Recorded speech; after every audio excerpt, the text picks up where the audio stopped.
Yes Tuhan, amin. Berbicaralah ya Tuhan. Berbicaralah ya Allah Roh Kudus pada sore hari ini. Walau di servis kami yang terakhir pada hari ini, tapi biar urapan Tuhan yang sama dari pagi hari akan tetap ada pada sore hari ini. Supaya jemaat Tuhan di tempat ini mendengarkan firman Tuhan dan bahkan melakukannya.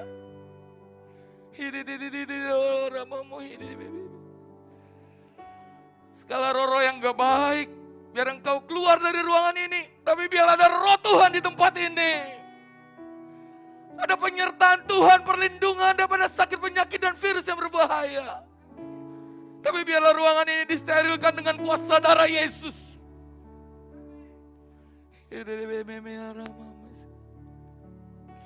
Sekali lagi Allah Roh Kudus tutup bungkus ruangan ini, terlebih lagi ruangan isi hati kami. Supaya firman yang kami dengar, kami dapat lakukan Tuhan. Bahkan kami menjadi para pelaku-pelaku firman. Supaya kami keluar dari tempat ini enggak seperti kami datang. Kami keluar dari ruangan ini, kami mempunyai harapan yang baru, kekuatan yang baru. Bahkan ide-ide yang baru, kreatif-kreatif yang baru Tuhan. Terima kasih Tuhan, terima kasih. Kami bersyukur buat penyertaan Tuhan. Kami berdiri hari ini, kami beribadah hari ini, itu semua karena Tuhan.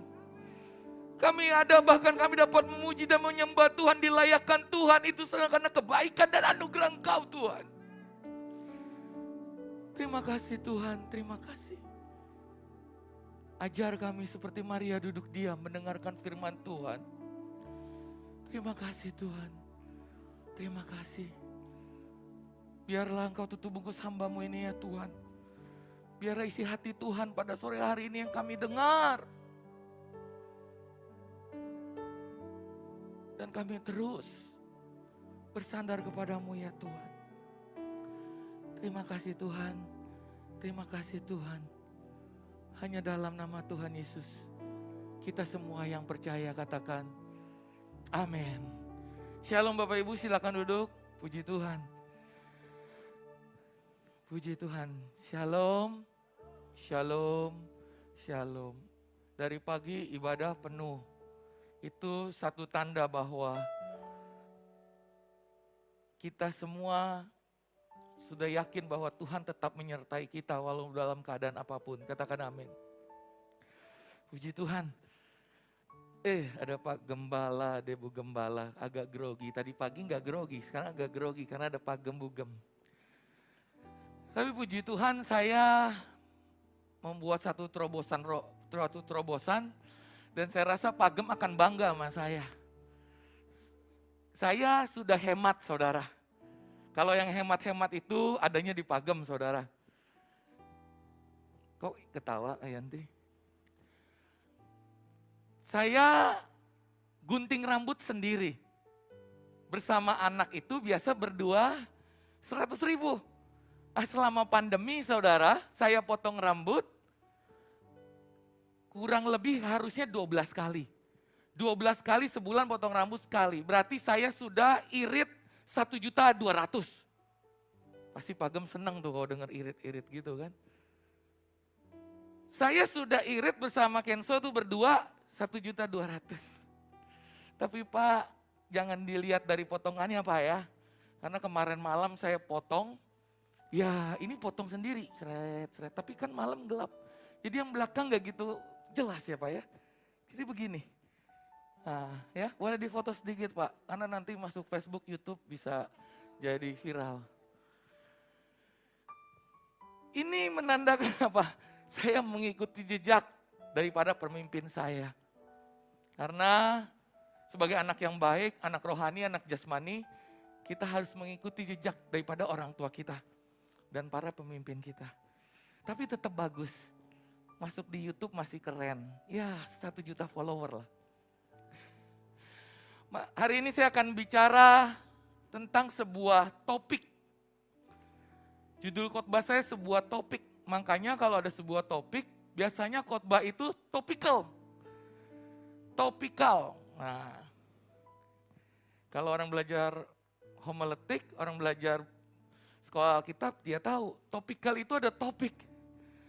Topiknya yang berjudul begini saudara, mengapa aku ada di dunia ini?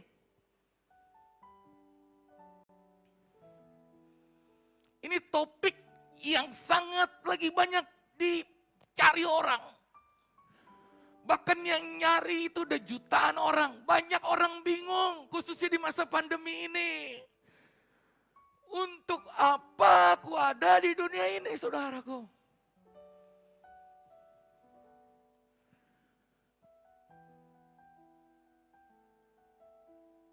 Kalau saya tanya beberapa orang,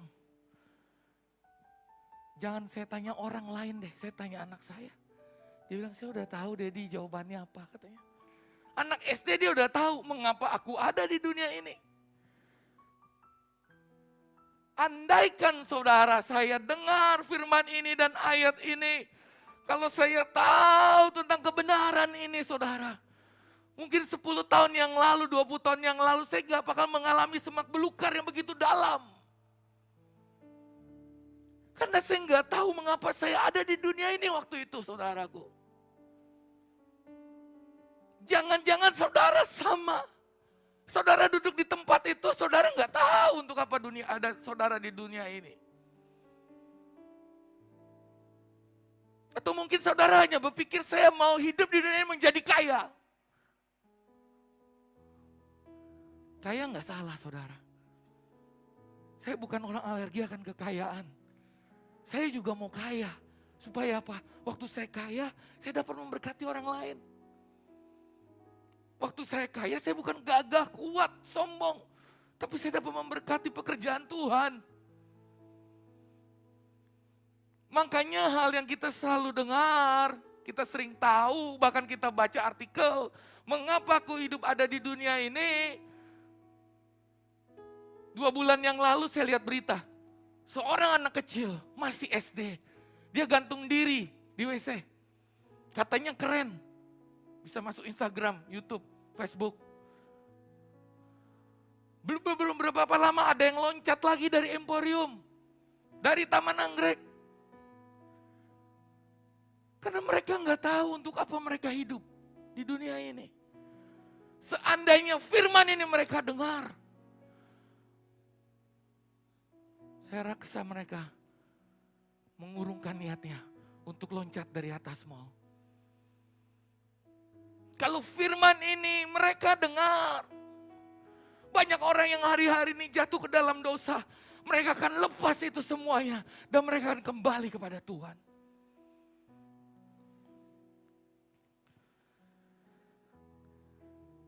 Kita akan baca satu ayat saudara. Kalimat peralihannya, mengapa aku hidup di dunia ini? Kalimatnya begini, sama dengan gini, tujuan hidup orang Kristen adalah. Dengarkan saya baik. Bukankah saudara dan saya yang duduk di tempat ini adalah orang Kristen? Bukankah saudara dan saya yang ada di tempat ini, kita pengikut Kristus? Bukankah saudara dan saya di tempat ini sama-sama punya iman, yaitu Yesus Sang Juru Selamat, the Waymaker, yang memberikan kita terobosan-terobosan, perlindungan, penyertaan.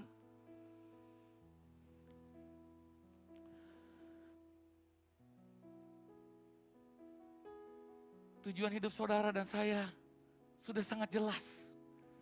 It's very bold dan gak bisa dipungkiri. Bahkan Pastor Rick Warren katakan begini, kehidupan orang Kristen di dalam bukunya The Purpose Driven of Life jelaskan bahwa hidup orang Kristen jauh lebih besar daripada prestasi pribadi, karir, ambisi, ketenangan pikiran, bahkan lebih besar daripada sekedar tujuan keluarga. Pastor Rick Warren ini adalah seorang pastor, Sunderberg sana sangat terkenal. Saya bahkan mengutip banyak quotes dia untuk skripsi saya. Pengembangan gereja, pengembangan diri, bagaimana hidup harus bagaimana. Dia bilang hidup ini bukan karena ambisi. Ketenangan pribadi pun bahkan, me time, you know me time? Bukan me time juga hidup ini. Tapi hidup ini ada tujuan yang jelas. Itulah tujuan orang Kristen, saudara. Makanya Yohanes 14 ayat 12 katakan begini. Aku berkata kepadamu, sesungguhnya barang siapa percaya kepadaku, ia akan melakukan juga pekerjaan-pekerjaan yang aku lakukan. Bahkan pekerjaan-pekerjaan yang lebih besar daripada itu. Sebab aku pergi kepada Bapa. Dari satu ayat ini kita akan bagi kepada 3 poin, saudara. Poin yang pertama, saudara, kita buka di dalam Yohanes 14 di 12a. Dikatakan begini.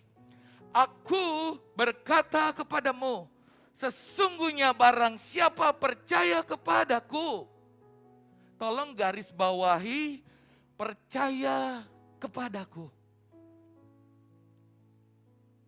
Ini bicara tentang tujuan hidup orang Kristen. Mengapa aku ada di dunia ini? Itu judulnya, saudara. Jadi waktu Tuhan berkata, barang siapa percaya kepadaku. Dengan kata lain apa? Ekspresi orang percaya. Dia memuji, menyembah, bahkan memuliakan Tuhan. Shalom. Saudara dan saya orang percaya. Ekspresi kita percaya kepada Tuhan. Kita menyembah Tuhan. Kita memuji Tuhan. Bahkan kita memuliakan Tuhan. Dengan apa yang ada dalam hidup ini. Oleh sebab itu poin saya yang pertama katakan begini. Mengapa aku ada di dunia ini? Satu poin saya yang jelas. Bahwa hidup saudara untuk memuliakan Tuhan. Katakan amin. Kita hidup untuk memuliakan Tuhan. Beribadah kepada Tuhan. Melakukan yang terbaik buat Tuhan. Kalau saya boleh kutip. Daniel mencontohkan ekspresi ibadah yang luar biasa. Waktu pada zamannya, Daniel waktu mau memuji menyembah Tuhan, dia harus masuk ke kandang singa. Hari ini mungkin ekspresi ibadah kita pakai masker. Kita menjaga diri, saudara. Tapi kita tetap berani datang beribadah. Kalau saya lihat saudara banyak di tempat ini, dari pagi saya lihat jemaat berani, semangat, memuji menyembah Tuhan. Berarti saudara adalah Daniel di masa kini, katakan amin. Saudara adalah Daniel di masa kini. Saudara ada kepercayaan para raja. Daniel itu kepercayaan para raja.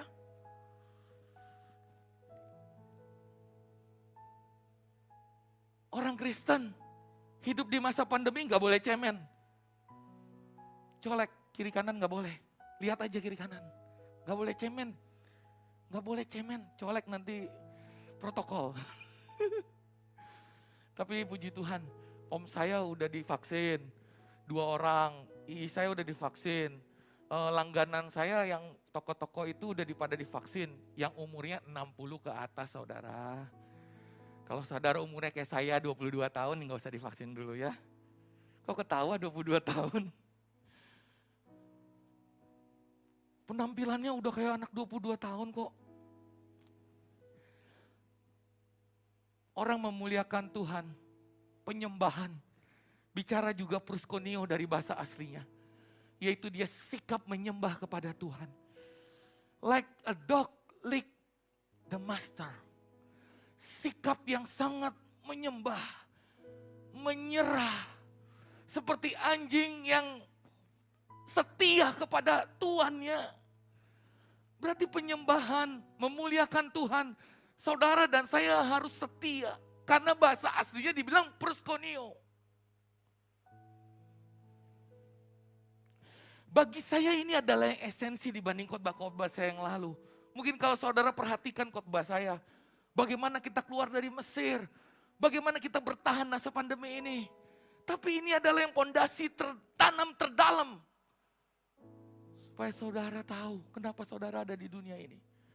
Karena saudara hidup harus memuliakan Tuhan. Dengan mengekspresikan kesetiaan beribadah. Kesetiaan memberikan yang terbaik. Walaupun sulit tetap memberikan yang terbaik. Seperti Daniel. Bahkan harus masuk ke gua singa, dia tetap beribadah.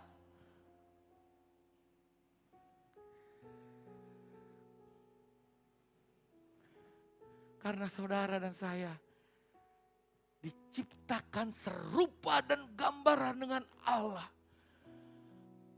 Kalau tumbuhan, saudara baca Kejadian, jadilah tumbuhan jadi. Jadilah hewan jadi. Jadilah terang, jadilah gelap jadi. Tapi manusia, firman Tuhan, marilah kita mengambil debu, tanah. Dibentuk serupa dan segambar dengan Allah. Dan dihembuskan roh Allah ke dalamnya. Inilah yang saudara harus tahu dan saya. Bahwa kita adalah makhluk yang sangat spesial. Kita adalah makhluk bagaikan biji mata Tuhan. Serupa dan segambar. Oleh sebab itu waktu saudara hidup hari ini. Masih diberikan kekuatan kesehatan. Marilah kita hidup dengan memuliakan Tuhan. Marilah kita hidup dengan kesetiaan. Marilah kita hidup dengan penyembahan kita kepada Tuhan. Tentunya dengan keberanian yang datangnya dari Tuhan. Dan ditambah dengan hikmat.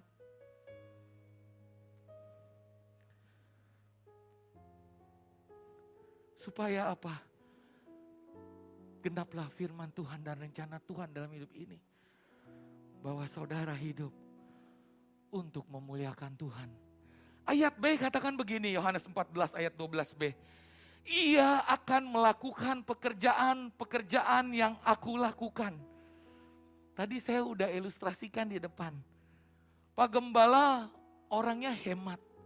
Makanya saya coba ngikuti beliau. Saya potong rambut yang gratis, bayar sendiri itu. Gratis tahu, potong sendiri. Gak bayar. Saya hemat 1.200.000 selama 1 tahun ini. Orang yang mau melakukan pekerjaan-pekerjaan yang aku lakukan. Bicara apa sih saudara? Bicara yang kedua itu, saudara, poin saya adalah hidup di dunia ini tujuannya jelas. Yaitu saudara sekarakter dengan Kristus. Harus sama jalannya, gayanya.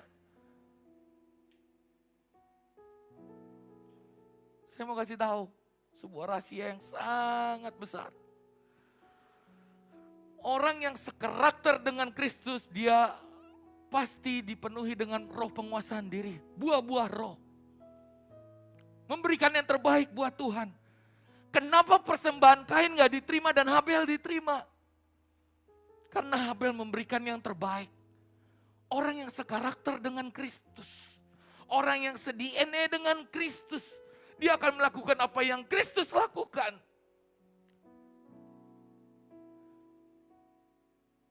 Sehingga waktu itu persembahan Habel diterima. Dia berikan minyak yang wangi, yang harum untuk dipersembahkan untuk Tuhan. Dia gak memberikan cuma sisa hidupnya yang mungkin udah megap-megap di ICU. No. Tapi waktu saudara kuat, saudara hebat, saudara berhasil.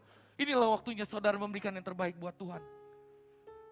Dengan cara saudara ke gereja, melayani Tuhan, sekarakter dengan Tuhan. Karena inilah yang dicari Tuhan di akhir zaman ini. Inilah yang dicari Tuhan di masa susah-susah ini. Yaitu orang yang sekarakter dengan Tuhan.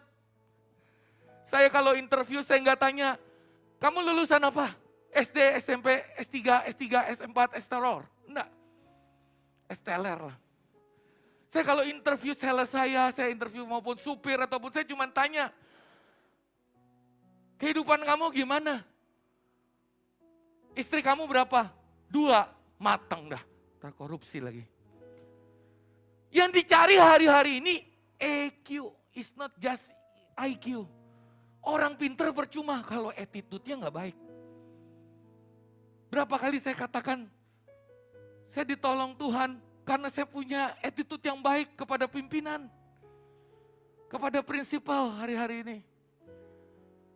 Nah, itu orang Thailand juga tahulah kalau sama gaya saya dia tahulah. Itu Pak Irfan tuh gayanya gaya itu katanya. Gaya pendeta, gaya pedagang, gaya dokter. Ya, bulan lalu saya kasih tahu obat kan. Semua saya bisa gaya. Karena apa? Karena cuma satu.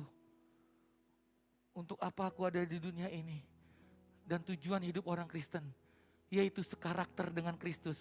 Katakan.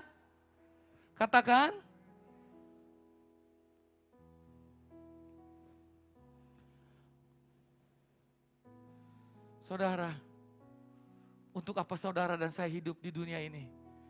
Yang pertama, saudara harus memuliakan Tuhan. Caranya gimana? Memuliakan Tuhan dengan sekarakter dengan Tuhan. Sebab orang yang mau menyembah Tuhan harus sama Tuhan. Gak mungkin kita karakternya, minta maaf ya, karakter setan, karakter jahat, kita mau menyembah raja di atas segalanya, gak bisa. Yang tadi saya katakan, Kain dan Habel itu suatu ilustrasi yang jelas nyata. Bahwa kita harus memberikan yang terbaik, karakter yang sungguh baik di hadapan Tuhan. Bahkan di hadapan sesama. Dan terakhir saudara, mengapa aku hidup di dunia ini? Mengapa saudara hidup di dunia ini? Saya udah tahu jawabannya kok, saya udah tahu jawabannya Pak Pendeta. Udah pasti memuliakan Tuhan. Maka saya katakan di awal, anak kecil pun tahu jawabannya. Kita hidup ini di ciptaan yang sempurna memuliakan Tuhan. Tapi saudara, saya kasih tahu, kalau saudara nggak sekarakter dengan Tuhan, keyword tahu keyword, password tahu password. Kamu punya handphone kan ada password. Bagaimana kita mau masuk ke aplikasi, bagaimana kita mau unduh aplikasi saudara. Yaitu saudara, jawabannya waktu kita mau muji memuliakan Tuhan, kita harus sekarakter dengan Tuhan. Ini yang sangat penting. Ini yang harus saudara benar-benar pikirkan baik-baik hari ini. Pulang dari tempat ini pikirkan baik-baik. Saya mau sekarakter dengan Tuhan. Hari-hari ini saya lihat orang yang karakternya buruknya nggak diterima. Jangankan Tuhan, dunia aja nggak bisa terima. Apalagi Tuhan. Makanya hari ini orang-orang yang punya karakter buruk, nggak baik, hari ini bertobat saudara. Jangan sampai itu kayak si Vicky Naki sama si Dayana. Ada yang tahu gak Dayana? Gak ada yang tahu. Saudara ini kayaknya hidupnya di zaman mana ini? Vicky Naki itu seorang pemuda, umurnya 20 tahun. Dia jago bahasa Korea, dia jago bahasa Rusia. Singkat cerita dia suka telepon-teleponan kan. Konten itu, dia cari Dayana. Ternyata saudara, Dayana singkat cerita karakternya gak baik. Kalau saudara liatin itu YouTube, saudara perhatikan. Dia bilang, saya gak butuh orang Indonesia. Follower semua orang Indonesia kabur dari Dayana. Dan hari ini Dayana launching produk. Ini artis Rusia launching video. Gak ada yang like, gak ada yang suka. Jadi orang yang dari paling hebat, followernya jutaan. Hari ini dia harus minta maaf kepada seluruh rakyat Indonesia. Karena apa? Karena dia sombong. Sekarakter dengan Kristus gak boleh sombong. Kalau hari ini kita sombong, kalau hari ini kita sok, kita minta ampun. Karena kita gak bisa memuliakan Tuhan dengan sikap-sikap kita yang gak baik. Oleh sebab itu poin saya yang terakhir yaitu bicara begini di 12C. Sebab aku pergi kepada Bapa. Oleh sebab itu poin saya yang terakhir, kenapa saudara dan saya hidup di dunia ini? Bukan untuk sementara di dunia ini. Tapi kita hidup untuk mempersiapkan kekekalan kita nanti bersama Tuhan Yesus di surga nanti. Kita hidup ini di sini hanya sementara. Kekayaan gak bakal dibawa saudara. Berapa kali saya datang ke rumah duka hari-hari ini, gak bawa apa-apa saudara. Cuman baju sehelai. Menandakan apa saudara? Semua ini hanya sementara. Nanti keadaan yang ada untuk kita di surga karena kita ada pengikut Kristus, kita yakin percaya masuk surga. Kita hanya muji, nyembah, memuliakan Tuhan. Dan sekarakter dengan Tuhan. Supaya saudara sampai di surga nggak menjadi orang yang aneh. Orang yang nggak ngerti apa-apa di surga. Tapi waktu saudara ada di surga nanti, saudara akan tahu, oh sudah dikasih tahu Pastor Irfan, oh ternyata harus muji, nyembah, sekarakter dengan Tuhan. Memuliakan Tuhan. Dari hari ini kita ibadah ke tempat ini, itu kita latihan menuju kekekalan. Khotbah ini saya harus sampaikan. Supaya apa? Saudara bisa sampaikan lagi ke istri saudara yang gak datang hari ini. Ke keluarga saudara, orang tua saudara. Bahwa kita hidup ini di dunia hanya sementara. Dan kita hidup ini hanya untuk memuliakan Tuhan. Makanya kita gak boleh sombong saudara. Tuhan sangat sayang sama saudara dan saya. Dia tetap menunggu, tadi lagunya katakan. Dia tetap menunggumu dan menungguku. Untuk berubah sekarakter dengan Tuhan. Dan jadi seperti serupa dan segambar dengan Allah. Supaya rencana Tuhan menciptakanmu dan menciptakanku komplit. Supaya rencana Tuhan tergenapi. Semua terjadi dengan baik. Tuhan Yesus gak mau surga sepi. Dia mau cuman apa? Dia mau ngajak saudara dan saya suatu hari nanti kelak. Kita akan berkumpul di dalam kekekalan. Memuji, menyembah, dan memuliakan nama Tuhan. Beri kemuliaan bagi Allah kita. Mari para pemuji dan penyembah.